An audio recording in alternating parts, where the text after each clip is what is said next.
오늘은 우리가 히브리서 5장 7절부터 10절까지의 말씀을 보았습니다. 그런데 큰 문맥으로 보자면 4장 14절부터 5장 10절까지가 하나의 의미 단위입니다. 그래서 우리가 전체적인 좀 흐름을 함께 보기 위해서 히브리서 4장 14절을 먼저 함께 좀 읽어보고 시작을 하도록 하겠습니다. 히브리서 4장 14절 말씀입니다. 우리 자막을 보면서 함께 읽겠습니다. 시작. 그러므로 우리에게 큰 대제사장이 계시니 승천하시니 곧 하나님의 아들 예수시라. 우리가 믿는 도리를 굳게 잡을지어다. 아멘. 여기 말씀해 보시면 바로 이렇게 오늘의 큰 주제가 등장을 합니다. 그러므로 우리에게 큰 대제사장이 계시다. 우리에게 큰 대제사장이 계시다. 이것이 오늘 본문의 전체적인 주제가 됩니다. 그런데 이 큰 대제사장이 어디에 계시다고 표현이 되었습니까? 대제사장이 계시니 승천하신 이라고 되어 있습니다. 그러니까 이 말은 이 우리에게 있는 대제사장은 그냥 단순하게 어떤 하나님의 임재를 상징하는 지상의 성전을 섬기고 있는 그런 정도의 제사장이 아니라는 거죠.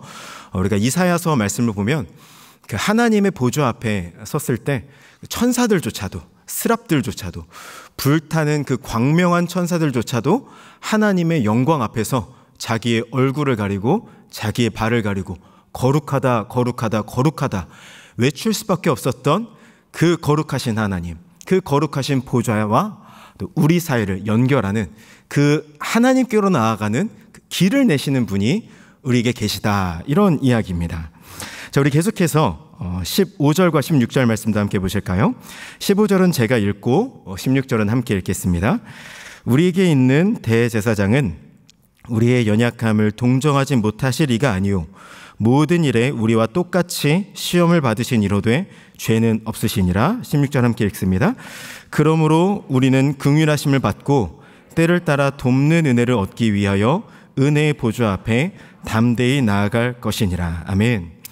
자, 그래서 여기 14절부터 16절까지가 사실은 오늘 본문의 핵심 주제일 뿐만 아니라 히브리서 전체의 핵심 주제이기도 하고요, 핵심 메시지이기도 합니다. 자, 4장 14절에서는 우리에게 승천하시니 우리에게 하늘에 대제사장이 계시다, 이렇게 선언을 했습니다. 자, 그러니까 16절에는 어떻게 하라는 겁니까? 자, 그러니까 은혜의 보좌 앞에 담대히 나아가라. 우리 담임 목사님께서 즐겨 사용하시는 표현으로 하자면 우리에게 하늘의 대제사장이 계시니 그분을 써먹으라는 이야기입니다. 하나님의 보좌 앞으로, 우리의 공로가 아니라, 우리의 어떠함이 아니라 대제사장의 공로를 의지해서 자꾸만 하나님의 보좌 앞으로 나아가라. 예수의 공로를 의지해서 하나님 보좌 앞으로 나아가라. 그런데 우리는 자꾸만 이런 경향이 있는 것 같습니다.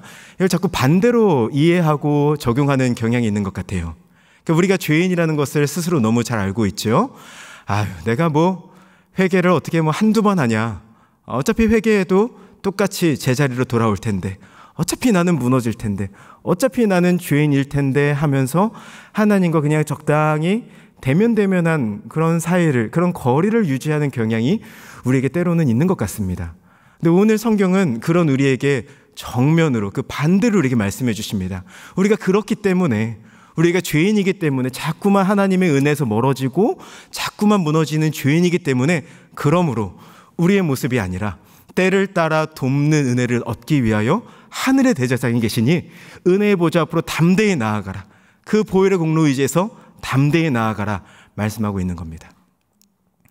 오늘 이 밤이 이 주님의 말씀을 의지해서 그동안 우리의 마음이 하나님의 은혜로부터 조금 멀리 떨어져 있었다면, 하나님의 그 영광의 보좌로부터 내 삶이 멀리 떨어져 있었다면, 내 모습이 아니라 예수 그리스도의 은혜 힘입어서 주님의 보좌 앞으로 가까이 나아가는, 담대히 나아가는 이 밤이 되시기를 예수 그리스도의 사랑으로 축복합니다.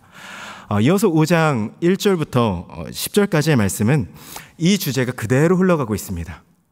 예수님께서 우리의 대제사장이 계시다. 그래서 먼저 5장 1절부터 4절까지 말씀을 보시면 먼저 구약의 대제사장들의 일반적인 특징이 나와 있습니다. 이 특징을 크게 한 4가지 정도로 정리를 해볼 수가 있는데요. 그 앞에 한 3가지 정도는 구약의 대제사장과 예수님과의 공통점입니다. 또 그 마지막 한 가지는 예수님과의 차이점을 나타내고 있는데요. 혹시 자막이 준비되어 있을까요? 네. 여기 화면에 보시는 것처럼 히브리서 5장 1절부터 4절까지 나와 있는 구약의 대제사장들의 특징이 있습니다. 첫 번째 특징이 무엇입니까? 첫 번째 특징은 대제사장은 사람 가운데 택합니다. 그래서 우리가 5장 1절을 보시면 대제사장마다 사람 가운데서 택한 자이므로 이렇게 되어 있어요. 사람 가운데서 택한다는 말입니다. 그러니까 이건 어떤 의미가 있냐면 대제사장은 사람을 대표하는 사람이라는 뜻입니다. 사람의 대표자가 되어야 됩니다. 자, 두 번째 어떤 특징이 있습니까? 대제사장은 속죄 제사를 바칩니다. 사람의 대표가 되어서 또 5장 1절 하반절에 보니까 하나님께 속한 일에 사람을 위하여 예물과 속죄하는 제사를 드리게 하나니 이렇게 되어 있습니다. 그러니까 속죄하는 제사를 드리는 것, 속죄제를 드리는 것, 이것이 대제사장의 직무였던 겁니다. 또 세 번째는 이 대제사장은 본인이 원한다고 아니면 어떤 사람의 추천으로 인해서 이렇게 세워질 수 있는 그런 자리가 아니었습니다. 이 대제사장은 하나님께서 임명하신다, 하나님께서 지명하신다는 특징이 있었습니다. 그래서 여기 4절 말씀 보시면 이 존귀는 아무도 스스로 취하지 못하고 오직 아론과 같이 하나님의 부르심을 받은 자라야 할 것이니라 라고 되어 있습니다. 자, 이것이 대제사장의 특징이었습니다. 이어서 나오는 5장 5절부터 10절까지는 예수님께서 어떻게 이런 구약의 대제사장들의 규례들을 성취하셨는지 그런 장면들이 나타나게 됩니다. 오늘 이 시간에는 우리가 하나하나의 항목을 세세하게 살펴보지는 않고요. 이 마지막 4번째, 이 차이점이 너무나도 중요하기 때문에 이거를 조금 더 주목해서 보려고 합니다. 자, 마지막 이 구약 대제사장의 특징이자 예수님과 구분 짓는 것, 그것이 무엇입니까? 이 대제사장은 백성을 대표해서 속죄제를 드리지만 이 사람조차도 하나님의 말씀에 100% 온전히 순종하지는 못했습니다. 자, 그런데 그리스도께서는 어땠습니까? 예수님께서는 온전히 하나님의 모든 말씀에 순종하셨죠. 이것이 아주 극명한 차이를 나타내게 됩니다. 자, 그래서 2절과 3절 말씀을 보시면 이렇게 되어 있습니다. 히브리서 5장 2절과 3절 말씀을 보시면 제가 읽어드리겠습니다. 그가, 여기는 대제사장입니다. 그가 무식하고 미혹된 자를 능히 용납할 수 있는 것은, 그러니까 무식한 자라는 것은 하나님의 말씀을 지키고 싶어요. 근데 하나님의 말씀을 잘 지키고 싶은데 율법을 잘 모릅니다. 그러면 잘 지킬 수가 없겠죠. 그래서 부지 중에 죄를 지은 사람을 말합니다. 또 무식하고 미혹된 자라고 했습니다. 미혹된 자라는 것은 이것도 마음이 완전히 하나님으로부터 떠나서 악의적인 의도를 가지고 하나님을 거부하는 사람이 아니라요, 마음으로는 하나님을 잘 따라보고 싶습니다. 그런데 유혹이 너무 강하다 보니까, 세상의 풍파가 너무 강하다 보니까 그 미혹에 자꾸만 넘어지게 되는 자를 말하는 거죠. 그래서 이렇게 무식하고 미혹된 죄인들을 대제사장이 어떻게 할 수 있었냐면 능히 용납할 수 있었습니다. 자, 그 이유가 무엇이라고 되어 있습니까? 자기도 연약에 휩싸여 있음이라. 자, 그러니까 이 구약의 대제사장들도 자기도 하나님 앞에 100% 순종하지는 못하다 보니까, 그러다 보니까 기껏해야 할 수 있는 것이 무엇이냐면요, 용납할 수 있었습니다. 죄인들이 나올 때, 이 백성들이 죄를 지을 때 이해할 수 있었습니다. 그래, 여러분들도 이 하나님 말씀에 온전히 순종하기가 어려우십니까? 저도 그렇습니다. 이렇게 용납하고 이해할 수가 있었다는 거죠. 자, 그런데 예수님께서는 어떤 분이셨습니까? 예수님은 여기서 훨씬 더 나아갑니다. 자, 우리 한번 히브리서 5장 8절과 9절 말씀 함께 보실까요? 네, 제가 읽겠습니다. 그가 아들이시면서도 받으신 고난으로 순종함을 배워서 온전하게 되셨은즉 자기에게 순종하는 모든 자에게 영원한 구원의 근원이 되시고, 아멘. 자, 그러니까 예수님께서는 당연히 우리의 모든 연약함을 다 긍휼히 여기시고 다 동정하시죠.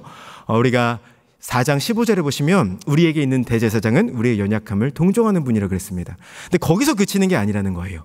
예수님은 우리가 죄의 문제를 가지고 나왔을 때, 그래, 너가 또 죄를 지었냐, 참 딱하구나, 근데 어떡하겠냐, 근데 여기서 끝나는 분이 아니시라는 거예요. 예수님께서는 온전히 순종하신 분이셨기 때문에 9절 말씀 보니까 자기에게 순종하는 모든 자에게 영원한 구원의 근원이 되셨다. 이 말은 긍휼히 여기실 뿐만 아니라 공감하고 동정하실 뿐만 아니라 그를 능히 구원하실 수 있는 분이라는 뜻입니다.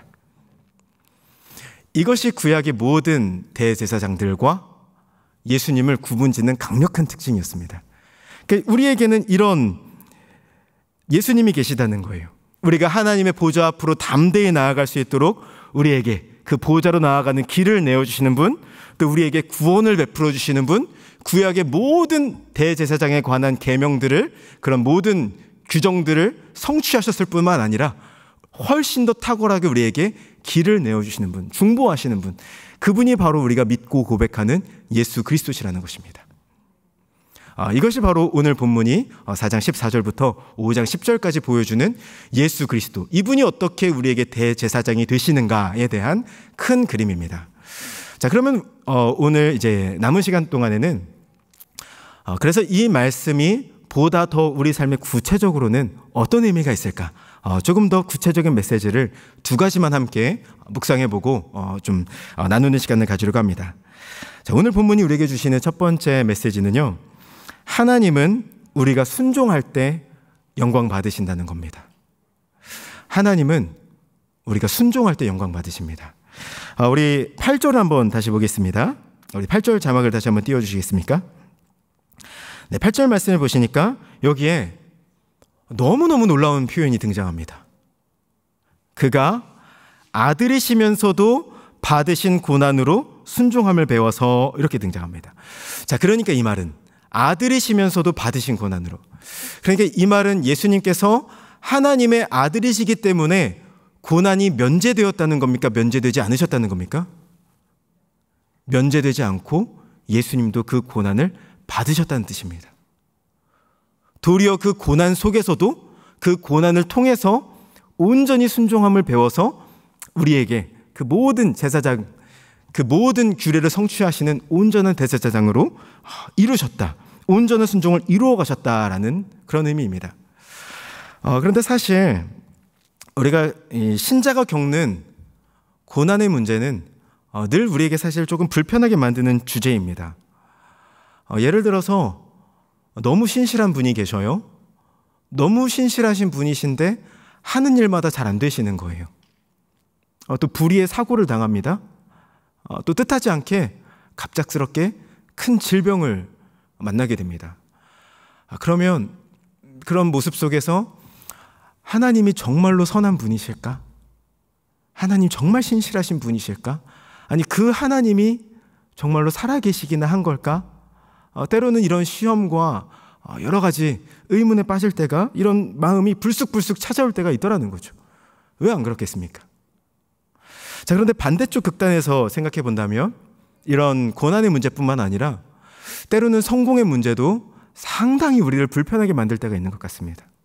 자, 어떤 이야기냐면요, 예를 들어서 어떤 분이 이런 간증을 하시는 거예요. 이번에 내가 작정 기도를 하나님 앞에 작정하고 기도를 했더니 이번에 아주 내가 하는 일이, 어떤 일이 있었는데 그게 아주 대박이 났어.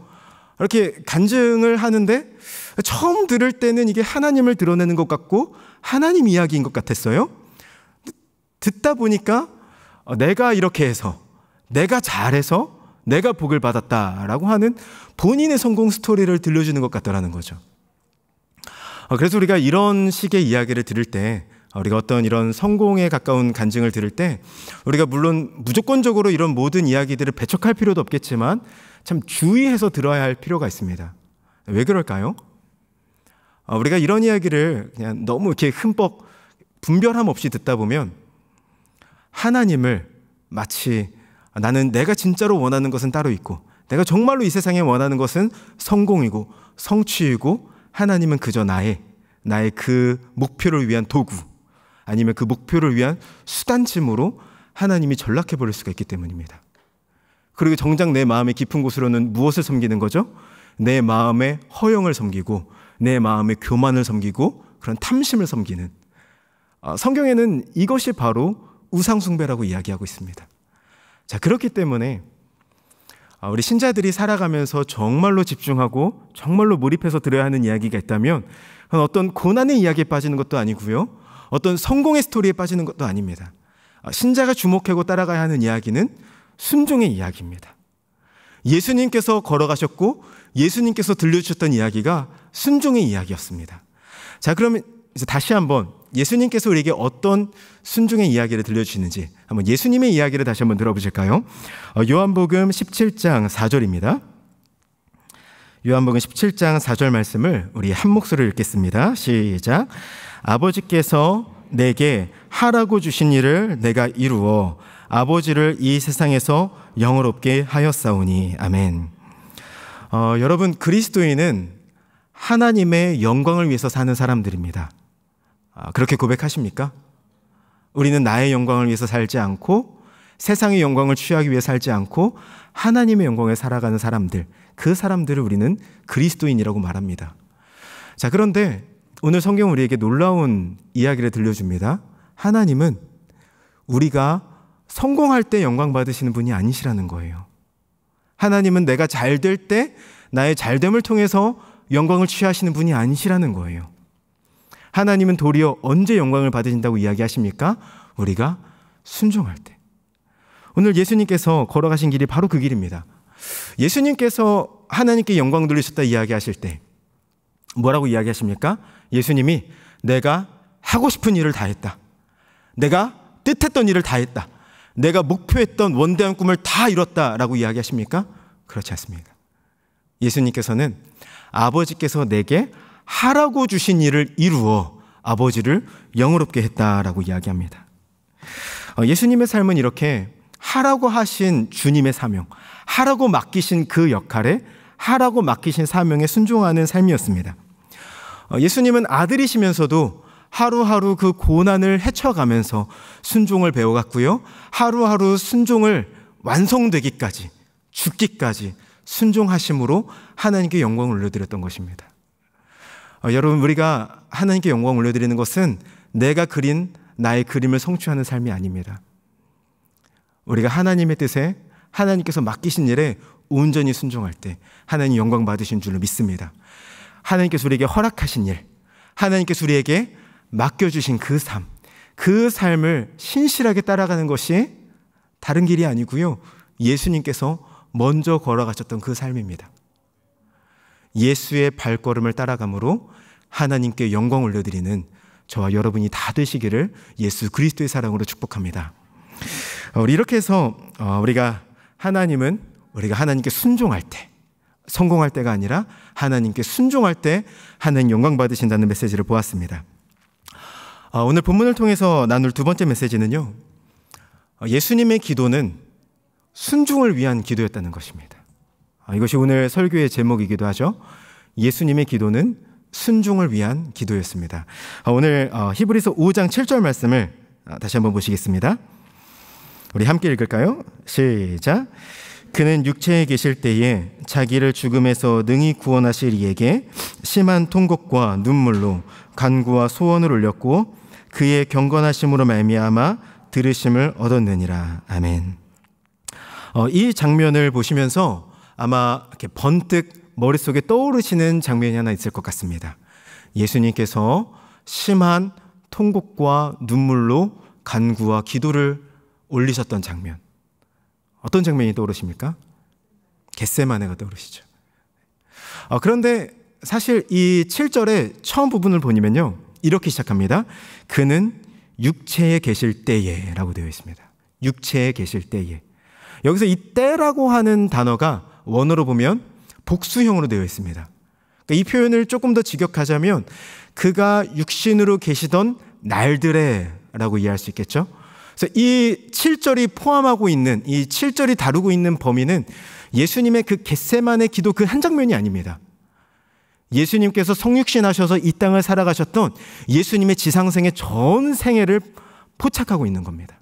그러니까 예수님의 전체 지상생애는 하나님 앞에 통곡과 눈물로 기도와 간구로 걸어가셨던 삶이었습니다.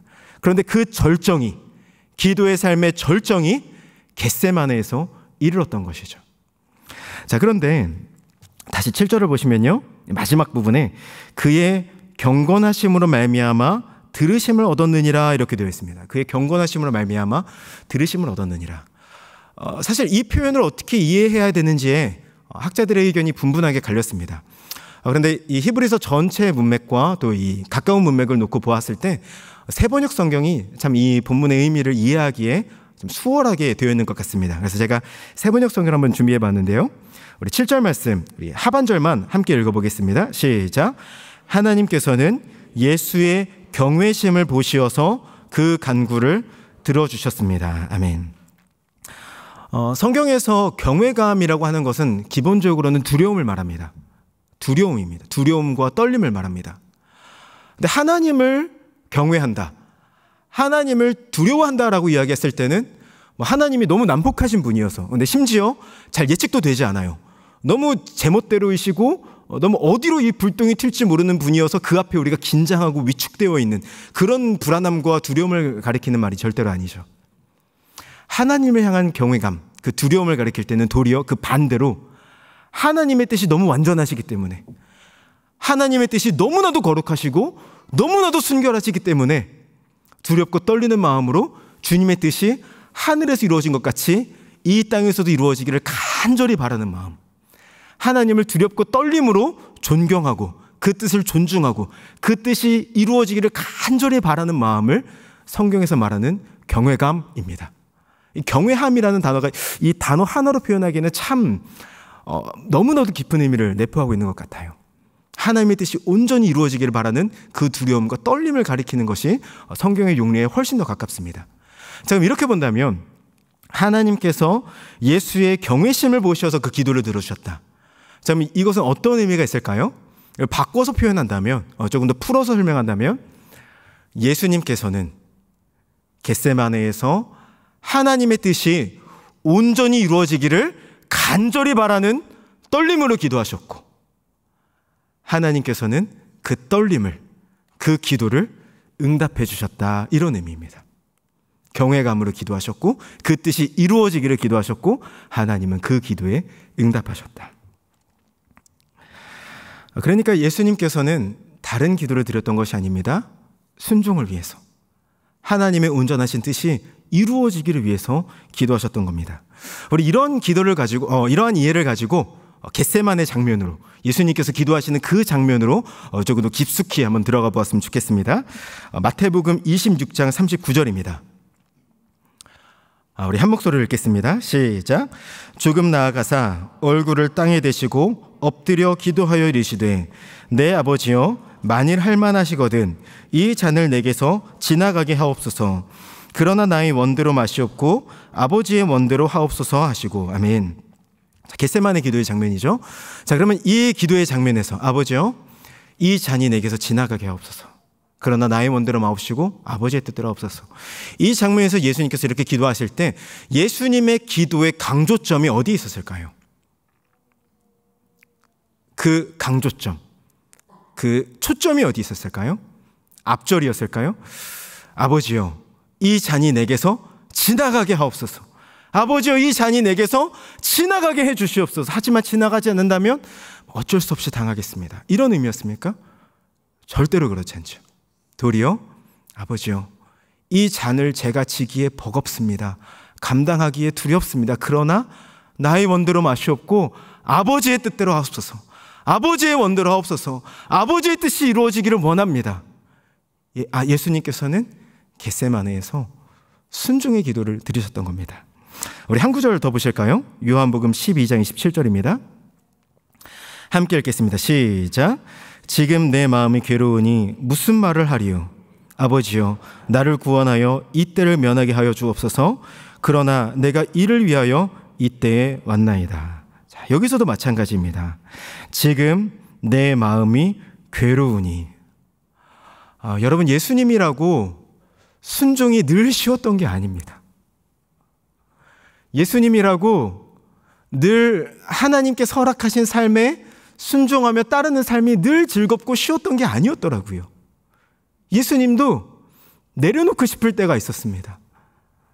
내 마음이 괴로우니 무슨 말을 하리요? 내려놓고 싶습니다. 피하고 싶습니다. 그러나 피할 수 없었던 이유가 있었습니다. 그것이 무엇입니까? 내가 이때를 위하여 이를 위하여 이때에 왔나이다. 아버지께서 나에게 이것을 맡기셨다. 하나님께서 맡기신 사명에 대한 분명한 인식이 있었기 때문에 예수님은 심한 통곡과 눈물로 순종의 기도를 올리는 삶을 사셨던 겁니다. 결국 예수님 앞에 두 길이 있었습니다. 내 길이, 내가 편한 길과 하나님께서 맡기신 길이 있었습니다. 내가 편한 길과 하나님께서 맡겨주시고 살아라 라고 놓아주신 길이 있었을 때 예수님께서는 맡기신 일을 위해서, 순종의 길을 위해서 기도하며 그 길을 걸어가신 겁니다. 아버지요, 피하고 싶습니다. 아버지요, 내려놓고 싶습니다. 아버지요, 하지만 순종하기 원합니다. 말씀을 정리하고 잠시 기도하는 시간을 갖겠습니다. 예수님께서는 하나님의 거룩하신 보좌와 우리를 연결하시는 대제사장이십니다. 예수님께서는 구약의 모든 대제사장의 요건들을 성취하셨습니다. 그런데 구별되는 탁월함이 있었습니다. 그것은 예수님은 100%의 순종을 통해서 온전한 대제사장이 되셨다는 겁니다. 그래서 예수님이 우리에게 대제사장 되시는 것은 그저 우리의 아픔을 이해해주고 공감해주고 위로해주는 정도가 아니라 우리의 죄의 문제를 해결할 수 있고 우리에게 구원을 베풀어 줄 수 있는 하나님의 보좌 앞에 계신 살아계신 참 제사장, 영원한 대제사장이 되어주셨습니다. 하지만 예수님께서 이 대제사장의 직무를 이행하시기까지 순종의 길을 걸어가시는 그 삶이 늘 즐거웠던 것은 아니었습니다. 심한 통곡과 눈물로 기도하면서 예수님도 그 길을 걸어가셨습니다. 그 길을 완주하셨습니다. 하지만 그 결국에 그 순종을 통해서, 순도 100%의 순종을 통해서 하나님은 세상 그 누구도 올려드릴 수 없었던 가장 지극한 영광을 받으셨습니다. 이 시간 잠시 우리의 삶을 돌이켜 보았으면 좋겠습니다. 우리는 너무나도 이 복음의 메시지와 성경의 메시지와 정면으로 대치되는 그런 세상을 살고 있는 것 같습니다. 이 세상의 세계관은 성경이 우리에게 가르쳐주고 들려주고 있는 세계관과는 너무나도 다릅니다. 세상은 이렇게 이야기합니다. 네가 원하는 것을 해라. 너가 원하는 목표를 세우고 너가 원하는 그 목표를 크게 이뤄서 그때에 너가 완전한 삶을 살 수 있다. 그 삶이 진정으로 가치 있는 삶이다. 너가 선택하고 성취한 삶만이 진정으로 가치 있고 성공적인 삶이다라고 이야기를 합니다. 그런데 성경을 보세요. 예수님께서 걸어가셨던 길은 그쪽 방향이 아닙니다. 성경은 꼭 내가 좋아서 선택한 길은 아닐지라도 하나님께서 오늘 우리에게 하라고 맡기신 그 일이 너무 가치 있다고 이야기하십니다. 하나님이 주신 일, 내가 어쩌다가 여기까지 왔는지는 모르겠지만 내가 어쩌다가 지금 내가 맞이하고 있는 이 일상들, 지금 내 주변을 돌아보았을 때 내가 처한 이런 모든 환경과 상황들, 이 자리들, 이 위치들, 어떻게 하다가 이 상황과 위치에 내가 처하게 되었는지 잘은 모르겠습니다. 하지만 잘은 모를지라도 하나님이 오늘 내게 허락하신 그 일상이 너무나도 중요하다고 이야기를 합니다. 우리에게 어떤 일상을 하나님 주셨습니까? 우리 가정에서 또 아이를 돌보시는 분들은 그 가정에서 아이 뒤치다꺼리하는 일, 또 직장을 다니시는 분들은 그 직장에서 온갖 그 수모와 어려움을 겪어가면서 허대한 일을 다 하는 일, 또 우리 공부하시는 학생들은 우리의 불안한 미래를 하나님께 다 맡기고 주님 손에 다 맡겨드리고 오늘도 그냥 내 앞에 놓여있는 그 묵묵한 그 일, 그 학교의 공부들, 나에게 맡겨진 일을 수행하는 일, 무엇보다도 그런 모든 일상의 분투 속에서도 하나님의 증인으로 살고 싶어서, 하나님의 자녀로 정체성을 유지하며 살고 싶어서 발버둥 치는 일, 누구 하나 그 노력을 인정해주지 않는 것 같을지라도, 내가 이렇게 산다고 뭐가 달라지나 싶을지라도, 때로는 이렇게 내가 이 자리에서 그냥 녹슬어 버리는 거는 아닐까, 그런 불안한 마음이 든다고 할지라도 하나님의 관점에서는 그게 아니라는 겁니다. 하나님의 관점에서는 하나님 우리의 성공이 아니라 우리에게 맡기신 그 일상, 그 하루하루의 삶들, 하나님의 신실하심과 최고의 계획 속에서 우리를 인도하시고 세워주시고 보내주신 그 삶의 자리에서 죽기까지 충성하는 그 신자의 지극한 순종을 통해서 하나님은 영광 받으십니다. 물론 이 이야기가 어떠한 꿈도 꾸지 말아라, 우리의 미래를 위해서 어떠한 계획도 세우지 말아라, 그 이야기는 절대로 아닙니다. 그것보다는 이 주님의 선하심과 신실하심을 굳게 붙드는 마음으로 나를 눕히고자 하는 그 허영을 못 박자라는 이야기입니다.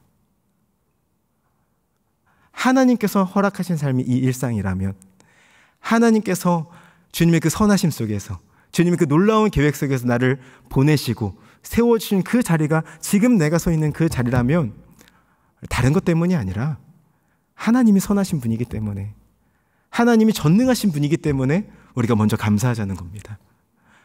하나님이 신실하신 분이기 때문에 우리가 먼저 감사하면서 그 삶을 순종하며 충성되게 살아내자라는 이야기입니다.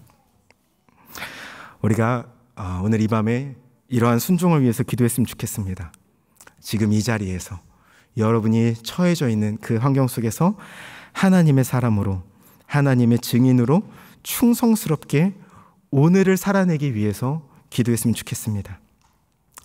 우리가 그 길을 묵묵하게 걸어갈 때 세상이 부러워하는 어떠한 성공은 없을지라도, 세상이 놀라워하는 어떠한 화려한 것은 없을지라도 그 길의 과정 속에 예수님 닮은 모습이 있고, 예수님의 십자가의 흔적이 있고, 그 삶 속에 예수님의 향기가 짙게 배어 있는 줄로 믿습니다.